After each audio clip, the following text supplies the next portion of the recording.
Hello friends, welcome to Royal Study. दोस्तों, आज की इस वीडियो में मध्य प्रदेश आबकारी आरक्षक के लिए हम एमपी जीके की 4th क्लास आपके लिए लेकर आए हैं। 4th लेक्चर हमारा ये रहेगा। इससे पहले हम आपको 3 लेक्चर दे चुके हैं, 3 क्लासेस दे चुके हैं, जिनको आई थिंक आपने देख लिया होगा और इसमें हमने काफी इंपॉर्टेंट लेवल के क्वेश्चंस जो है कवर किए हैं। आगे भी सीरीज में हम कंटिन्यू करते रहेंगे। आपको बता दें, हमारी तीसरी जो क्लास है इसकी पीडीएफ भी आपको शेयर कर दी गई है। आप एप्लीकेशन पर जाकर चेकआउट कीजिएगा आपकी आ रही वाली टेस्ट सीरीज में। वहां पर आपको हमने यूट्यूब फ्री वीडियोस पीडीएफ लिख के डाल दिया है फोल्डर, तो वहां पर उस वीडियो की सभी की आपको पीडीएफ मिल जाएगी। बाकी टेलीग्राम पर भी हम अपडेट कर दिया करेंगे, बट थोड़ा टाइम लगता है टेलीग्राम पर डालने में। हम डायरेक्टली पे ही वो सारी चीजें डाल देते हैं। तो अगर आपको अर्जेंट में चाहिए तुरंत से, तो आप एप्लीकेशन पर विजिट करें और थोड़ा वेट कर सकते हो, तो आप टेलीग्राम पर आपको मिल जाएंगे। क्लियर है? अब फाइनली स्टार्ट करते हैं इस सीरीज को और हम कंटिन्यू करते हैं हमारी वीडियो को। गाइस देखिए, यहाँ पर आपके लिए काफी बड़ी खुशखबरी है। फाइनली हमने न्यू ईयर ऑफर लॉन्च कर दिया है और इसमें पहले ही दिन गाइस, पहले ही दिन करीबन 400 के समथिंग जो है, जितने भी हमारे कोर्सेज हैं इन सभी में मिलाकर लगभग 400 के समथिंग एस्पिरेंट विद्यार्थी ने इनरोल किया है। और काफी बड़ी एक मात्रा है ये जिनमें इन्होंने इनरोल किया है। और काफी अच्छा स्पेशल ऑफर है, क्योंकि हमने अभी तक हमारे इतिहास में, यानी रॉयल स्टडी के इतिहास में सबसे बड़ा ऑफर है ये। इतनी कम प्राइस कभी नहीं की थी जिंदगी में, पहली बार ये इतनी कम प्राइस की थी। और ये आप सभी के प्यार और सपोर्ट की वजह से ही पॉसिबल हो पाया है। आप सभी लोगों ने हमें बताया था कि सर फाइनेंशियल प्रॉब्लम की वजह से हम इन कोर्स को अफोर्ड नहीं कर पाते हैं इतनी प्राइस में। तो हमने गाइस आपके लिए 5 दिन का ऑफर निकाला है।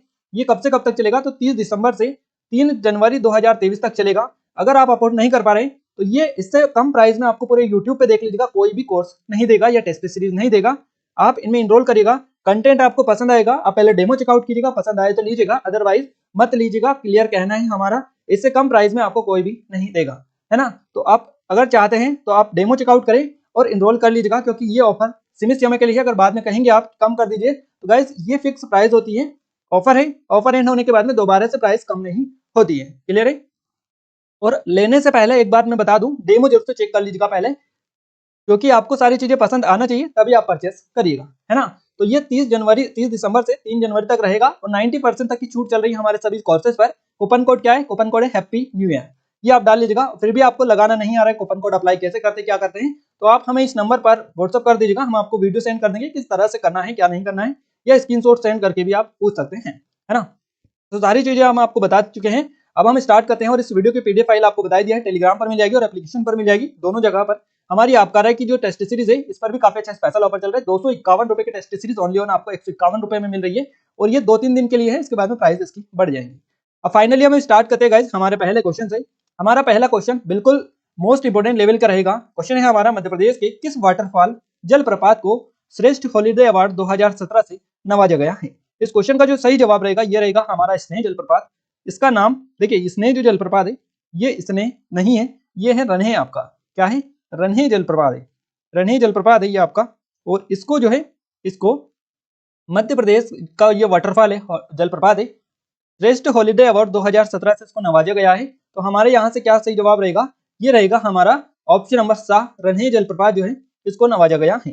तो यहाँ से हमारा क्या रहेगा? ऑप्शन नंबर सा इस क्वेश्चन का सही जवाब हो जाएगा। देखिए, अगर हम बात करें, देखिए मध्य प्रदेश का प्रसिद्ध पर्यटन स्थल है खजुराहो और पन्ना राष्ट्रीय उद्यान के निकट है ये आपका। केन नदी पर बना हुआ है रन्हे वाटरफॉल।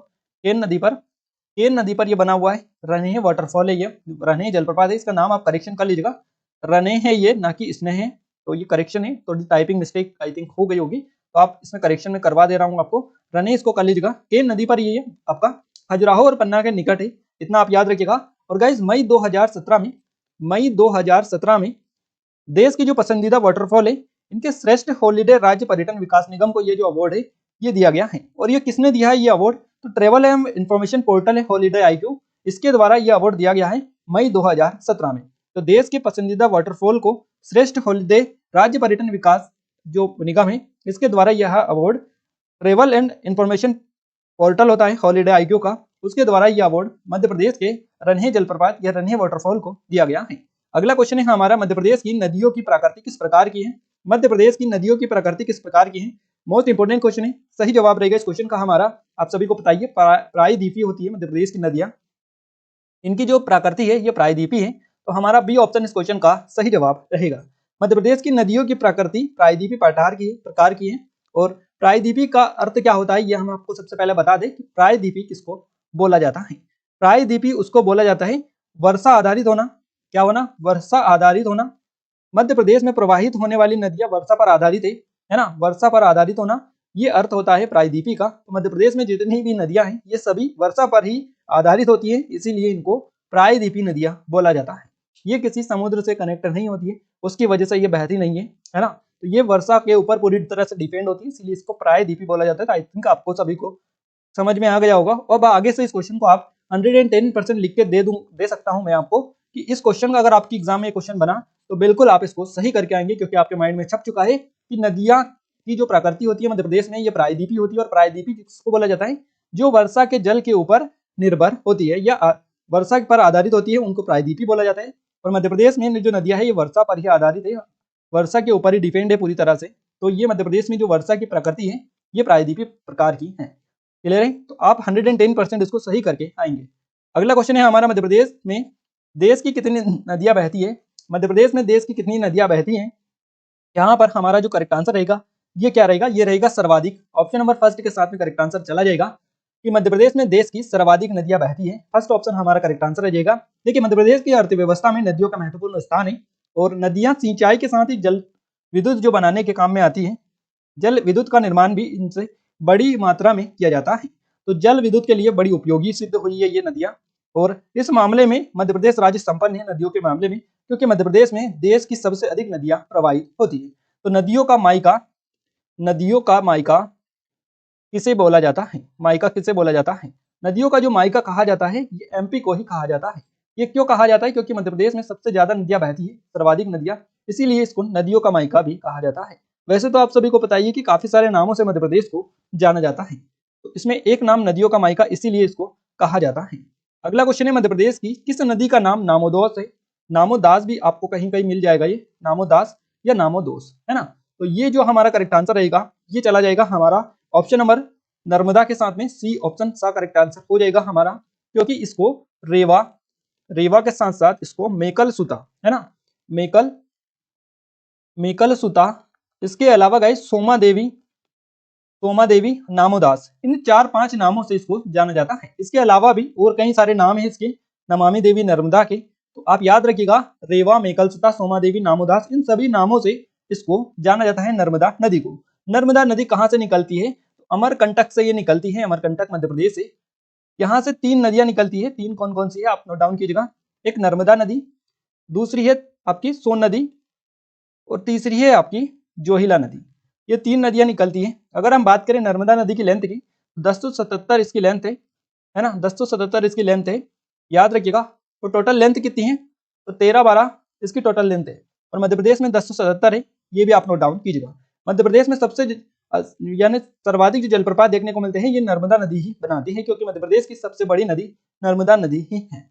तो आई थिंक यहाँ से नर्मदा तो आपको क्लियर हो ही चुका होगा, है ना, जितनी भी। अब यहाँ पर हम बात करें ताप्ती नदी की, तो गाइस ताप्ती जो नदी है ये कहाँ से निकलती है, तो मुल्ताई से निकलती है, मुल्ताई। अब ये कहाँ पर आता है, तो बैतूल जिले में आता है, बैतूल जिले में।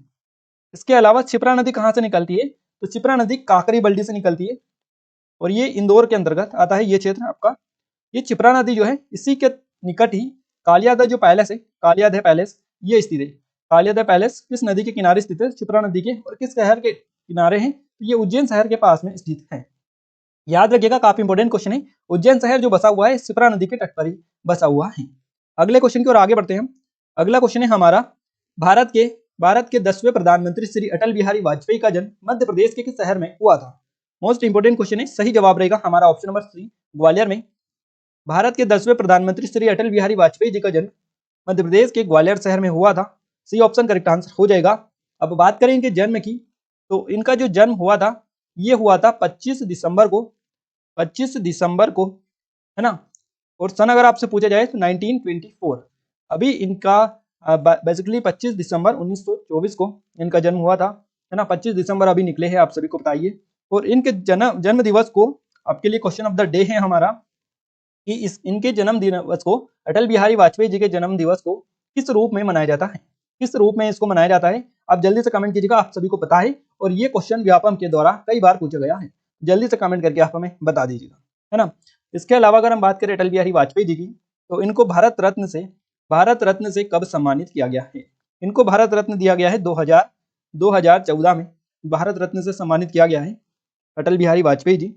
और इसके अलावा गाइस 10वें नंबर के प्रधानमंत्री थे, 10वें नंबर के प्रधानमंत्री थे, कब से कब तक रहे हैं, ये भी आप नोट डाउन कीजिएगा।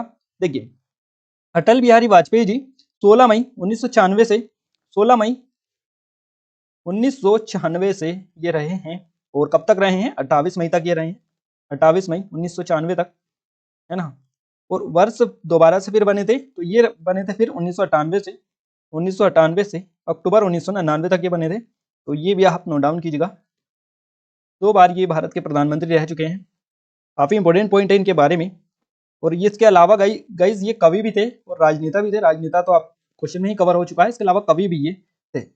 इतनी सारी डिटेल है इनके बारे में याद रखने को, और भी डिटेल है, बट यहाँ पर इतनी ही हम कवर करेंगे अगले नेक्स्ट क्वेश्चन में, और अगर इनसे क्वेश्चन बनता है तो और भी डिटेल हम आपको कवर करवा देंगे।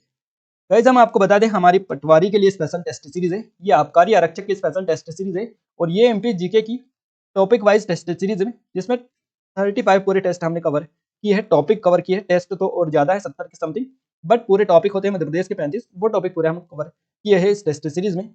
ये हमारी ई बुक है 2022 की एमपी करंट अफेयर की, जिसमें पूरा करंट अफेयर है 2022 का, ये 2021 और ये 2020 की अवेलेबल है। गाइस आपको बता दें हमारा एमपीजीके का स्पेशल वीडियो कोर्स भी है, इस पर भी काफी अच्छे स्पेशल ऑफर चल रहे हैं।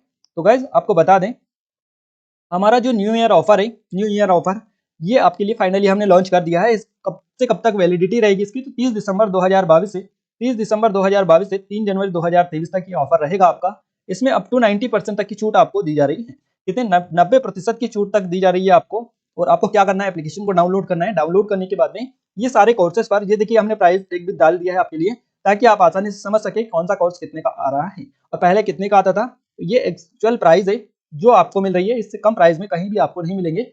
आपको कोई डाउट है, कूपन कोड अप्लाई नहीं करना आ रहा है, तो आप हमें नंबर पर व्हाट्सएप पर स्क्रीनशॉट सेंड कर सकते हैं, या जो भी प्रॉब्लम है वो पूछ सकते हैं, हम आपको वीडियो सेंड कर देंगे जिसके माध्यम से आप पूरी चीजें या कोर्स परचेस कर पाएंगे, है ना। तो आप हमें व्हाट्सएप कर दीजिएगा, जो भी दिक्कत हो हम आपको बता देंगे। तो आई थिंक ये इससे बेस्ट ऑफर नहीं मिलेगा, और इसके बाद में अगर ये ऑफर निकल गया तो दोबारा से ऑफर भी नहीं आएगा। अगर आप चाहते हैं तो ले सकते हैं, और डेमो जरूर से चेकआउट कीजिएगा इन सभी कोर्सेज का, ताकि आपको अच्छे से पता चल पाए। अगला क्वेश्चन है हमारा, मध्य प्रदेश से संबंधित कौन सा व्यक्ति भारत का राष्ट्रपति बना। सही जवाब इस क्वेश्चन का क्या रहेगा, मध्य प्रदेश से संबंधित कौन सा व्यक्ति भारत का राष्ट्रपति बना। इनका नाम है, आप सभी जानते ही हैं इनको, और डॉक्टर शंकर दयाल शर्मा हमारा सी ऑप्शन इस क्वेश्चन का सही जवाब रहेगा। डॉक्टर शंकर दयाल शर्मा, इनका संबंध मध्य प्रदेश के भोपाल शहर से रहा है, भोपाल शहर से, राजधानी भोपाल में इनका जन्म हुआ था बेसिकली, इसलिए इनका संबंध भोपाल से है। और गाइस अगर हम बात करें कि इनका जो बेसिकली जन्म तो भोपाल में हुआ था, ये कब हुआ था, तो ये भी क्वेश्चन बन सकता है। 19 अगस्त को हुआ था, 19 अगस्त को 1918 में इनका जन्म हुआ था भोपाल में, है ना। ये तो आपको क्लियर हो चुका है। इसके अलावा अभी कांस्टेबल में आपका क्वेश्चन बना था कि ये शंकर दयाल शर्मा जी कब से कब तक भारत के राष्ट्रपति रहे हैं। तो गाइस अगर हम आपको बता दें, वैसे तो ये भारत के जो राष्ट्रपति रहे हैं, ये रहे हैं 1992 से 1997 तक ये भारत के राष्ट्रपति रहे हैं, ये याद रखिएगा। और इनका जन्म तो 19 अगस्त 1918 को हुआ था। अगर हम बात करें निधन की, इनका निधन हुआ 26 दिसंबर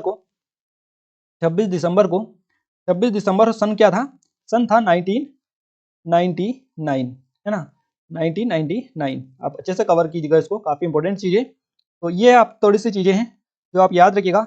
और इसके अलावा ये मुख्यमंत्री भी रहे हैं, कहाँ के रहे हैं मुख्यमंत्री, ये मध्य प्रदेश के मुख्यमंत्री रहे हैं, एमपी के।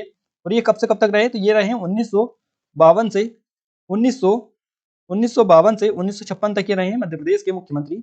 और उसके बाद में राष्ट्रपति बने थे, 92 से 97 तक राष्ट्रपति रहे हैं। इनका जन्म हुआ 1918 में, निधन हुआ 1999 में, भोपाल में इनका जन्म हुआ था। ये सारी डिटेल इनके बारे में याद आप रखिएगा। अगला क्वेश्चन है, भारत के पूर्व राष्ट्रपति डॉक्टर शंकर दयाल शर्मा का जन्म निम्नलिखित में से कहाँ हुआ था। ये क्वेश्चन बन चुका है, इस क्वेश्चन को आप जल्दी से क्लिक करिएगा, है ना, जल्दी से क्लिक करिएगा। आप सभी से हम पूछना चाह रहे हैं, अभी हमने बताया है आपको कि भारत के पूर्व राष्ट्रपति डॉक्टर शंकर दयाल शर्मा का जन्म निम्नलिखित में से कहाँ पर हुआ था। आई थिंक आप सभी ने कमेंट कर दिया होगा, क्लियर है। आपको इसका जो सही जवाब रहेगा वो रहेगा यहाँ पर हमारा ऑप्शन नंबर फर्स्ट, भोपाल में। फर्स्ट ऑप्शन करेक्ट आंसर हो जाएगा। राजधानी भोपाल में इनका जन्म हुआ 1918 में 19 अगस्त को, है ना, 19 अगस्त 1918 को इनका जन्म हुआ। निधन हुआ 26 दिसंबर 1999 को, याद रखिएगा। अगला क्वेश्चन है, नर्मदा नदी मध्य प्रदेश में कितने किलोमीटर बहती है। ये भी हमने आपको अभी कवर करवाया है। मध्य प्रदेश में नर्मदा नदी की बात करें तो मध्य प्रदेश में इसकी टोटल लेंथ कितनी है, ये अभी हमने आपको बताया था। सही जवाब इस क्वेश्चन का रहेगा हमारा 1077 किलोमीटर, बी ऑप्शन सही जवाब रहेगा। अगर आपसे पूछा जाए कि नर्मदा नदी की टोटल लेंथ कितनी है, तो टोटल लेंथ तो ये है 1312 किलोमीटर, और आपसे पूछा जाए कि मध्य प्रदेश में कितनी बहती है, कितने किलोमीटर, तो ये है 1077, यानी बी ऑप्शन हमारा करेक्ट आंसर हो जाएगा। देखिए नर्मदा नदी अमरकंटक से निकलती है, हमने आपको बताया है कहाँ पर जाती है, ये कहाँ पर जाकर मिलती है। तो ये जो नर्मदा नदी है ये खंबात की जो खाड़ी होती है, खंबात की खाड़ी यहाँ पर जाकर गिरती है, खंबात की खाड़ी में, और यहाँ पर गिरते हुए ये अमरकंटक से खंबात की खाड़ी की जो डिस्टेंस है ये है 1312 किलोमीटर, 1312 किलोमीटर है टोटल लेंथ इसकी। और ये मध्य प्रदेश में 1077 किलोमीटर बहती है। और गुजरात की बात करें, गुजरात का भी कभी कभार क्वेश्चन बन सकता है, गुजरात में कितनी बहती है ना, गुजरात में कितनी बहती है नर्मदा नदी। तो गुजरात में इसकी जो लंबाई है यह है 161 किलोमीटर, 161 किलोमीटर। अगला क्वेश्चन है हमारा, जलियांवाला बाग की शताब्दी पर आयोजन मध्य प्रदेश में कहां पर किया गया। जलियांवाला बाग हत्याकांड या जलियांवाला कांड की शताब्दी पर आयोजन मध्य प्रदेश में कहां पर किया गया, तो ये किया गया ग्वालियर में। ग्वालियर हमारा फर्स्ट ऑप्शन करेक्ट आंसर हो जाएगा। मध्य प्रदेश के ग्वालियर शहर के हवालपुर यहाँ पर है पंजाबी सभा, यहाँ पर जलियांवाला बाग हत्याकांड की शताब्दी वर्ष की स्मृति में 13 अप्रैल को 1900 माफ कीजिएगा 13 अप्रैल को 2019 को ये आयोजित की गई थी। ये एक शताब्दी थी स्मृति में इसकी, और ये की गई थी आपकी ग्वालियर में, है ना। तो जलियांवाला बाग अमृतसर स्वर्ण मंदिर के पास एक छोटा सा बगीचा है जहां 13 अप्रैल 1919 को brigadier general Reginald Edward Dyer ने, उसके नेतृत्व में अंग्रेजी फौज ने गोली चला दी थी। आप सभी को पता होगा ये चीजें क्या हुई थी। तो महिलाओं और बच्चों समेत कई सैकड़ों लोगों को मारा डाला था उन्होंने, तो हजारों लोगों को घायल भी हुए थे उसमें। तो सारी डिटेल है जलियांवाला बाग हत्याकांड से रिलेटेड। तो यहाँ पर बेसिकली मध्य प्रदेश में शताब्दी वर्ष की स्मृति में 13 अप्रैल 2019 को इसका आयोजन किया गया, और कहां पर किया गया, ग्वालियर में। अगला क्वेश्चन है, 18 अप्रैल 2016 को केंद्र सरकार ने मध्य प्रदेश से संबंधित किस स्वतंत्रता सेनानी के नाम से 200 रुपए का स्मारक सिक्का जारी किया था।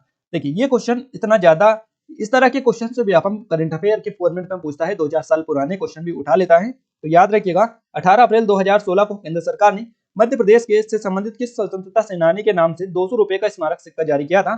सही जवाब इस क्वेश्चन का रहेगा हमारा Tatya Tope, option number first correct answer हो जाएगा, है ना। केंद्र सरकार द्वारा ये किया गया था अप्रैल 2016 में। महान स्वतंत्रता सेनानी है तात्या टोपे, आप सभी को पता ही है इनके बारे में। तो 200 रुपए का जो स्मारक सिक्का है ये जारी किया गया है तात्या टोपे के नाम से। और इसी के साथ गाइस सरकार ने 10 रुपए का प्रचलन सिक्का भी जारी किया है। और अगर हम बात करें महाराष्ट्र और मध्य प्रदेश सरकार के सहयोग से, दोनों के सहयोग से मिलकर 2015 और 16 के दौरान तात्या टोपे की 200वीं जो जयंती है मनाई गई, है ना। तो ये दोनों सरकार ने मिलकर मनाई थी। और मध्य प्रदेश में अगर हम बात करें तात्या टोपे को, तो तात्या टोपे को फांसी कहां पर दी गई थी, इस तरह से भी क्वेश्चन बनता है। इनको जो फांसी दी गई थी ये दी गई थी 18 अप्रैल को 1859 को दी गई थी। 18 अप्रैल 1859 को कहां पर दी गई थी, ये शिवपुरी में दी गई थी, शिवपुरी में। ये आप याद रखिएगा अच्छे से। अगला क्वेश्चन है, वर्तमान में उत्तरी भारत और तत्कालीन मालवा सल्तनत के संस्थापक कौन थे। वर्तमान में उत्तरी भारत और तत्कालीन मालवा सल्तनत के संस्थापक थे। सही जवाब इस क्वेश्चन का रहेगा हमारा Dillar Khan, B option correct answer हो जाएगा। देखिए दिल्ली सल्तनत की जो गिरावट थी उस दौरान दिल्लार खान गोरी जो था केंद्रीय भारत के मालवा प्रांत का गवर्नर हुआ करता था। और 1390 से 1391 का जो दौर था, 1390 और 91 का जो दौर हुआ करता था, उस टाइम पर अमीमन शाह दाऊद ने जो है ये खिताब से नवाजा गया था। कौन नवाजा गया था, दिल्लार खां गोरी। 1390 से 91 के दौर में ये जो है अमीडम जो हुआ करता था, अमीडम शाह दाऊद, इसके खिताब से इसको नवाजा गया था। और इसके अलावा 1401 की बात है, 1401 की, इसमें मालवा सल्तनत की स्थापना की थी इसने, दिल्लार खान ने।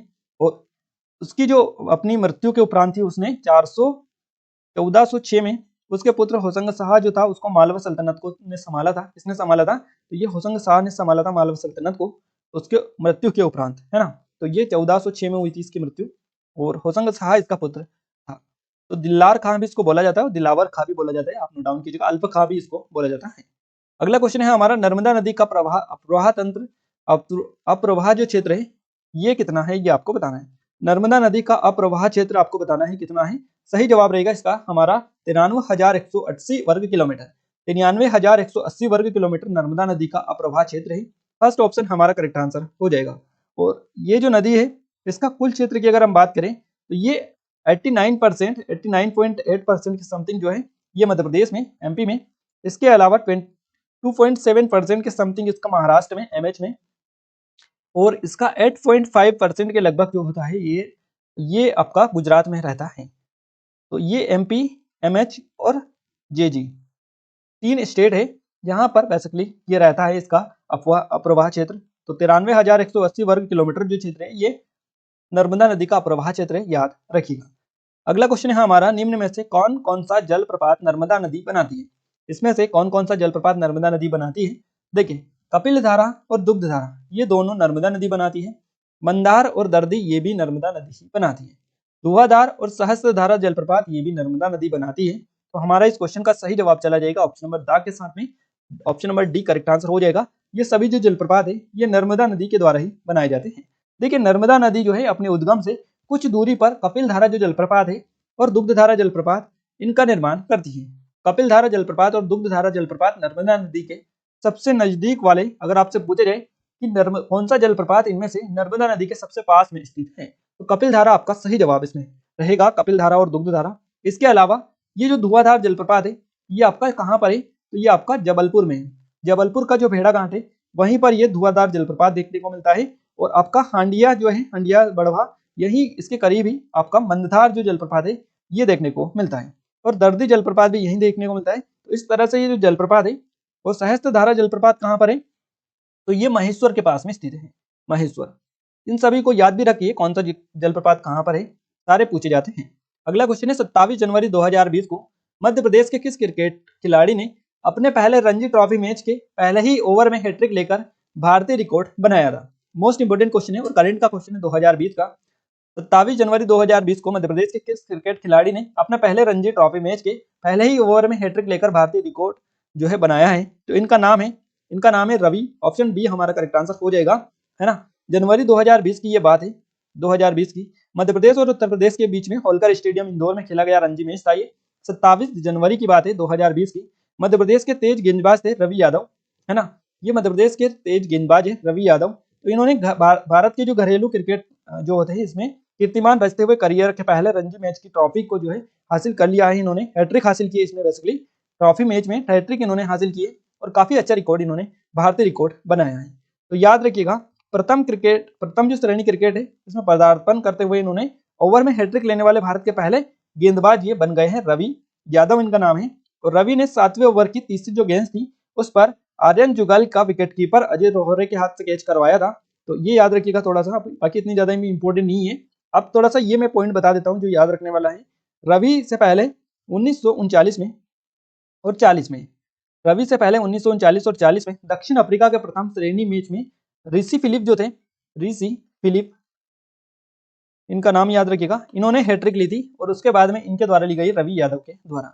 डॉक्टर भीमराव अंबेडकर का जन्म मध्य प्रदेश के किस शहर में हुआ था? मोस्ट इंपोर्टेंट क्वेश्चन है। सही जवाब रहेगा हमारा ऑप्शन नंबर बी, महू में।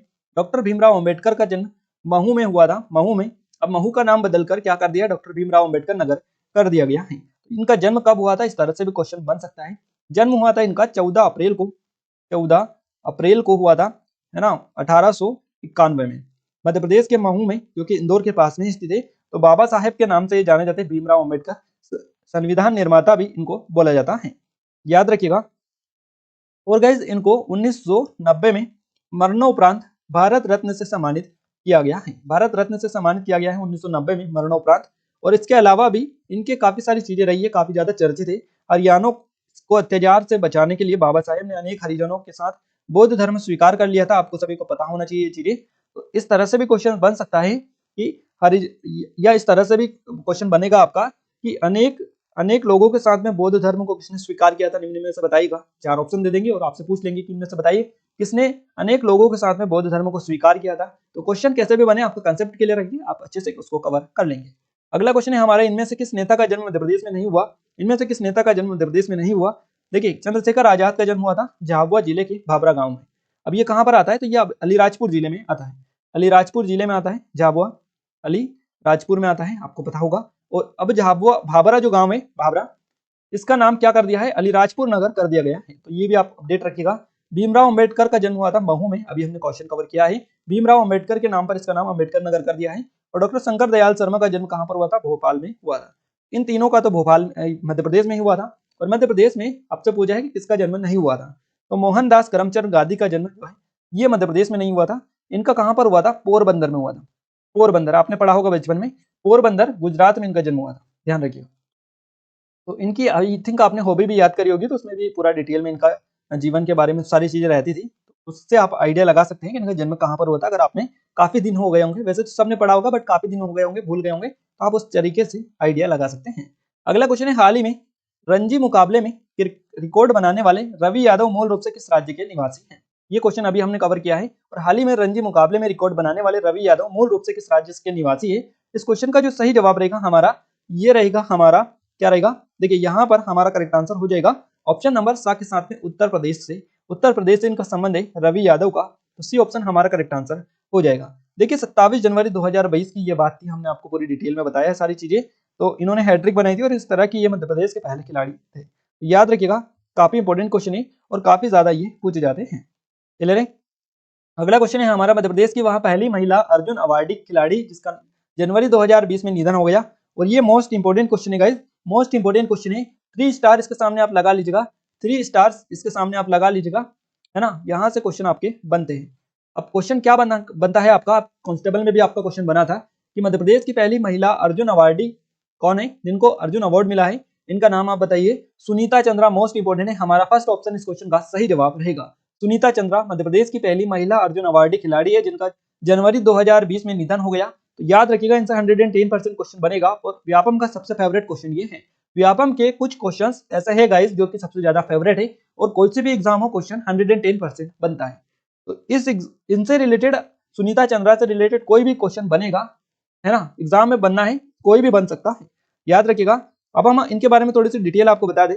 मध्य प्रदेश की पहली महिला अर्जुन अवार्डी खिलाड़ी है ये सुनीता चंद्रा।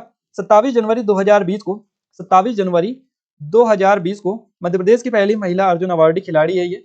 इनका निधन हो गया, कहाँ, इनका निधन हो गया, आकस्मिक निधन।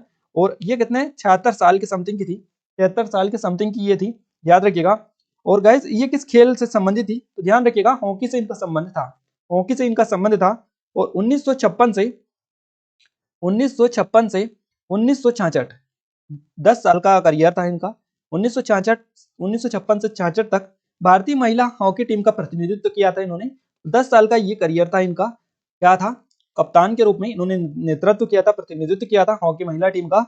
और इस दौरान 1963 से 66 तक, ये 1966 तक भारतीय महिला हॉकी टीम की कप्तान रही। तो ध्यान रखिएगा 10 साल तो ये हो गए और ये 3 साल ये हो गए। तो ये आप अच्छे से कवर कर लीजिएगा, 56 से 66 और 63 से 66। क्लियर है? 56 से 66 और 53 से 66 इसके बीच में ये पूरा 10 साल है इसमें। और तो यहाँ पर 63 से 66 के बीच में ये कप्तान रही थी। और 56 से 66 के बीच में इन्होंने टीम का प्रतिनिधित्व किया था। तो ये अच्छे से कवर कीजिएगा, इनके बारे में क्वेश्चन आपसे जरूर बनेगा। अगला क्वेश्चन है हमारा, मध्य प्रदेश का वहां शहर जहां केंद्रीय मंत्रिमंडल द्वारा दिव्यांग खेल केंद्र स्थापित करने संबंधित प्रस्ताव पर सहमति प्रदान की गई है, ये जो शहर है इसका नाम है ग्वालियर शहर। ग्वालियर हमारा ऑप्शन नंबर फर्स्ट इस क्वेश्चन का सही जवाब रहेगा। 3 मार्च 2019 को केंद्रीय मंत्रिमंडल ने मध्य प्रदेश का जो ग्वालियर शहर है यहाँ पर कुल 170 करोड़ रुपए से 170 करोड़ रुपए की लागत से दिव्यांग खेल केंद्र संबंधित प्रस्ताव को सहमति प्रदान कर दी गई है। और खेल केंद्र को सोसाइटी पंजीकरण अधिनियम 1860 के तहत पंजीकृत किया गया है। तो यहाँ पर दिव्यांग खेल केंद्र की स्थापना की जाएगी। ये यहाँ पर आप याद रखिएगा 2019 में ये सहमति दी गई थी, अब तो कभी का बनकर कंप्लीट हो चुका है। अगला क्वेश्चन है हमारा, मध्य प्रदेश सरकार द्वारा मलखम्ब को राजकीय खेल कब घोषित किया गया है? सही जवाब इस क्वेश्चन का रहेगा हमारा वर्ष 2013 में मध्य प्रदेश सरकार ने मलखम्ब को वर्ष 2013 में राजकीय खेल घोषित कर दिया है। तो बी ऑप्शन हमारा करेक्ट आंसर हो जाएगा। देखिए 9 अप्रैल 2013 की बात है ये, 9 अप्रैल 2013 की को राज्य के परंपरागत जो खेल है मलखम्ब, इसको राजकीय खेल का दर्जा दिया गया। कब दिया गया? तो ये दिया गया 9 अप्रैल 2013 को, याद रखिएगा। और मलखम्ब की सबसे पहली चर्चा कब हुई, है ना? मलखम्ब की सबसे पहली चर्चा सोमेश्वर जो थ्री थी, सोमेश्वर थ्री की रचना थी, सोमेश्वर थ्री की रचना थी मानसोल्लास, उसमें मिलती है मलखम्ब के बारे में सबसे पहली चर्चा। और धीरे धीरे मलखम्ब एक पारंपरिक खेल के रूप में विकसित हुआ। उसके बाद में 19वीं शताब्दी में पेशवा बाजीराव द्वितीय जो थे, पेशवा बाजीराव द्वितीय, इनके स्वास्थ्य सलाहकार थे वल्लभ भट्ट दादा देवधर उनका नाम था। उनने इस एक नई पद्धति का विकास किया था, और जो वो पद्धति थी उसका नाम क्या था? मलखम्ब ही था, है ना। तो इस तरह से भी क्वेश्चन बन सकता है कि मलखंब जो एक नई पद्धति है, इसका विकास किसने किया? इसका विकास किसने किया? तो पेशवा बाजीराव द्वितीय के साथ स्वास्थ्य सलाहकार थे वल्लभ भट्ट दादा देवधर, इनका नाम है। इन्होंने मलखंब की एक नई पद्धति का विकास किया उनके स्वास्थ्य के लिए, ध्यान रखिएगा। और 19वीं शताब्दी की ये बात है। तो यहाँ से आई थिंक आपका क्लियर हो चुका होगा। 9 अप्रैल 2013 को इसको मध्य प्रदेश का राजकीय खेल का दर्जा दिया गया, है ना। तो याद रखिएगा 2013 में ये दिया गया था। अगला क्वेश्चन है, मध्य प्रदेश में खेलों के विकास एवं प्रसार प्रचार का मुख्य दायित्व किसका है? प्रसार प्रचार का मुख्य जो दायित्व है मध्य प्रदेश में खेलों का, यह है खेल कूद एवं युवा कल्याण विभाग का। हमारा फर्स्ट ऑप्शन इस क्वेश्चन का सही जवाब रहेगा। और इस विभाग की स्थापना की बात करें, इस विभाग की स्थापना कब की गई? इस विभाग की स्थापना की गई 1 अक्टूबर को 1975 में, ध्यान रखिएगा। और ये जो विभाग है राज्य में खेलकूद से जितनी भी गतिविधियां होती है, खेलकूद से संबंधित जितनी गतिविधियां होती हैं उन सभी को संचालित करता है और ग्रामीण क्षेत्रों में प्रोत्साहित करता है उन चीजों को, ताकि उनका प्रसार और प्रचार हो सके। और इसका नाम परिवर्तित करके 30 जून 1981 को इसका नाम परिवर्तित करके खेल कल्याण विभाग कर दिया गया है। खेल एवं कल्याण विभाग कर दिया गया है। पहले यह क्या हुआ करता था? खेल एवं युवा कल्याण विभाग था, अब खेल एवं कल्याण विभाग इसका नाम कर दिया है। अगला क्वेश्चन है, घुड़सवारी world challenge jumping category ranking में एशिया में पहला स्थान किस मध्य प्रदेश के खिलाड़ी ने पाया है? और इनका नाम आपको बताना है। सही जवाब रहेगा प्रणय खरे ने। आप सभी को याद होना चाहिए गाइस, प्रणय खरे जो है मध्य प्रदेश के एक घुड़सवार है और इनसे क्वेश्चन तो ज्यादातर बनते ही रहते हैं। सी ऑप्शन करेक्ट आंसर हो जाएगा। घुड़सवारी वर्ल्ड चैलेंज जंपिंग कैटेगरी में रैंकिंग में एशिया में पहला स्थान मध्य प्रदेश के प्रणय खरे खिलाड़ी ने पाया है। एशिया में पहला है, इसलिए क्वेश्चन जरूर से आपका पूछा जाएगा, तो याद रखिएगा। और वर्ल्ड रैंकिंग में इन्होंने तीसरा स्थान हासिल किया है, तो ये भी आप याद रखिएगा। और एशिया में पहला स्थान इन्होंने हासिल किया है। अगले क्वेश्चन की ओर आगे बढ़ते हैं। अगला क्वेश्चन है, महिष्मती नगर को किसने बसाया था? महिष्मती नगर को बसाया था किसने? हेयक राजा ने। हेयक राजा हमारा सी ऑप्शन इस क्वेश्चन का सही जवाब रहेगा। होलकर वंश की रानी थी अहिल्याबाई, इन्होंने अपनी राजधानी बनाया था इस महिष्मती को, है ना। तो इसको हेयक वंश के राजा महिष्मत ने बसाया था और वर्तमान में इसका नाम हमको महेश्वर देखने को मिलता है। हेयक राजाओं में सबसे प्रतापी राजा कौन था? हेयक राजाओं में सबसे प्रतापी राजा कौन था? तो इसका नाम क्या है? इसका नाम है कीर्तवीर्य अर्जुन, जो कि हेयक राजाओं में सबसे प्रतापी राजा हुआ करता था। हमारा फर्स्ट ऑप्शन इस क्वेश्चन का सही जवाब रहेगा। तो हेयक वंश से हेयक राजाओं में सबसे प्रतापी थे ये, और इन्होंने कारकोट नाम हुआ करता था, कारकोट वंशी नागो और अयोध्या के पौरवराज और शंकु और रावण इन सभी को हराया था। तो क्वेश्चन आपका बनता है कि मध्य प्रदेश के ऐसे कौन से राजा थे जिन्होंने रावण को पराजित किया था। मध्य प्रदेश के ऐसे कौन से राजा थे, है ना, जिन्होंने रावण को पराजित किया था? तो इनका नाम है कार्तवीर्य अर्जुन, जो कि हेयक वंश के राजा थे, ध्यान रखिएगा। और सबसे प्रतापी राजा ये हुआ करते थे। तो इन्होंने रावण के अलावा भी अयोध्या के पौरवराज और त्रिशुंग और इसके अलावा कारकोट वंशी नागों को, इन सभी को इन्होंने हराया था। तो ये स्पेशली याद रखिएगा, काफी इंपोर्टेंट क्वेश्चन आपके लिए है। गाइस यहाँ पर हमने सभी क्वेश्चन जो इंपोर्टेंट लेवल के थे कवर कर लिए हैं आज की इस वीडियो में। आगे भी वीडियोस आपको मिलते रहेंगी। हम प्लानिंग कर रहे हैं आपके लिए कि स्पेशल टॉपिक हम आपको लिए स्टार्ट करें, जिससे कि टॉपिक वाइज एमपी जीके होता है वो पूरा हम टॉपिक वाइज आपको करवा दें। इसके अलावा करंट अफेयर भी टॉपिक वाइज करवा दें, मध्य प्रदेश में पहली बार बजट वाला, इसके अलावा कौन क्या, और साथ ही साथ जितने भी इंपॉर्टेंट लेवल के करंट अफेयर है वो भी आपको हम कवर करवा दें।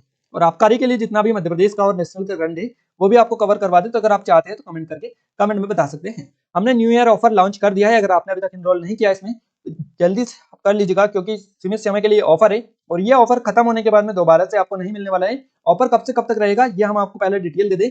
30 दिसंबर से 3 जनवरी 2023 तक के लिए रहेगा। 5 दिन का ऑफर है, एक दिन निकल चुका है, 4 दिन आपके लिए बचे हुए शेष। तो आप 4 दिन के अंदर ही इसको ले लें और आपके लिए बेस्ट टाइम है, क्योंकि अप टू 90% की छूट इसमें चल रही है। और ये सभी कोर्सेज हमने डाल दिए जहां पर आपको ये छूट मिल रही है। पहले इतने के मिलते थे, फिर इतने के, आपको अभी इतने की मिल रही है। तो आप देख लीजिएगा, इससे बेस्ट ऑफर आपको दोबारा से नहीं मिलने वाला है। कूपन कोड आपको अप्लाई करना है हैप्पी न्यू ईयर, ये यहाँ पर आप देख सकते हैं। तो सारी चीजें आपको यहाँ पर हमने मेंशन कर दी है। अगर आपको कोई दिक्कत आ रही है फिर भी, तो आप हमें नंबर पर डायरेक्टली कांटेक्ट कर लीजिएगा, ताकि आपको सारी चीजें हम अच्छे से समझा दें कि किस तरह से इनको अप्लाई करना है। इसकी पीडीएफ टेलीग्राम एप्लीकेशन दोनों जगह डाल दी है हमने, आप जाकर चेकआउट कर सकते हैं। हमारी पटवारी की स्पेशल टेस्ट सीरीज, इस पर भी काफी स्पेशल ऑफर है न्यू ईयर के साथ में।